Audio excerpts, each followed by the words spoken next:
অনুমোদনে সেই audio viral. চাঞ্চল্যকর অভিযোগ তৃণমূল নেতা তথা উত্তর 24 পরগনা জেলা পরিষদের কর্মাধ্যক্ষর বিরুদ্ধে।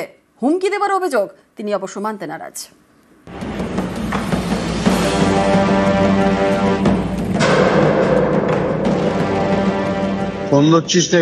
ওরা দেখো, আমি 7-3 তোমার 20 লাখ টাকা দিয়ে এসছি। আমি আর রামাজে আমি এই মুহূর্তে দাদা কোনো কিচ্ছু জোগাড় করতে পারিনি।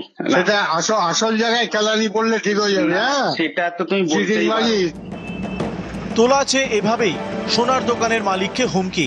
কথোপকথনে সে অডিও ভাইরাল। বুঝে নেবো, জোগাড় করতে হবে, নকশা আমি ছুটিয়ে দেবো, ব্যবস্থা করে দেবো আমি, তুই রাখ।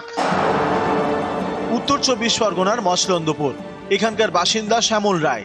তার সোনার গয়নার দোকান, প্রায় 40 বছরের ব্যবসা। অভিযোগ, তার বাড়িতে ভাড়া থাকতেন এক সরকারি আধিকারিক। বছর 5 আগে তিনি বাড়ি ছেড়ে দেন। সম্প্রতি সেই সরকারি আধিকারিক দাবি করেন, শ্যামল রায়ের বাড়িতে ভাড়া থাকার সময় তার আলমারি থেকে নাকি 80 লক্ষ টাকা চুরি হয়েছে। এই নিয়ে তিনি জানান উত্তর 24 পরগনা জেলা পরিষদের স্বাস্থ্য কর্মাধ্যক্ষ অজিত সাহাকে। অভিযোগ, এরপরেই তোলাবাজি শুরু। সোনার দোকানের মালিকের দাবি, প্রথম দফায় তৃণমূল নেতাকে 20 লক্ষ টাকা দিয়েছেন, পরে আরো 40 লক্ষ টাকা দাবি করা হয়। ফোনে হুমকি দেওয়া হয়। ফোন ধরছিস না কেন? 4বার 5বার ফোন করছি, তোর তো 3 তারিখ আগামী মাসের লাস্ট ডেট।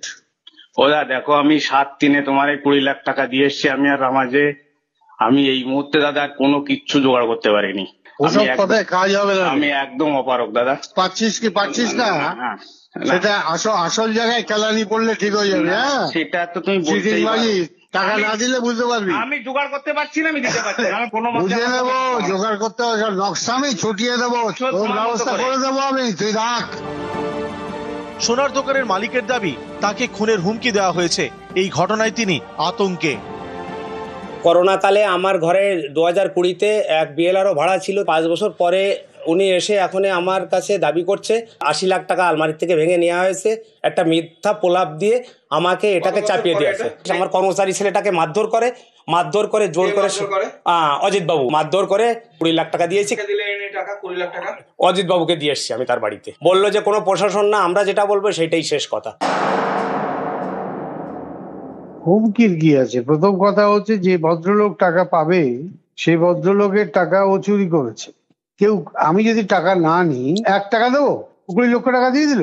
আলমারিতে 80 লক্ষ টাকা ছিল, সেই টাকাটার থেকে 8 লাখ টাকা ওই মহিলাকে দিয়ে বাকি টাকাটা ওরা নিয়ে নেয়, স্বীকার করে নেয় এবং কথা দেয় যে আমি একবারে পারবো না, 3 মাস টাইম দিলে আমি টাকা দিয়ে দেবো। উত্তর 24 পরগনা থেকে ক্যামেরায় উজ্জ্বল শিকদারের সঙ্গে জিয়াউল আলম, নিউজ 18 বাংলা।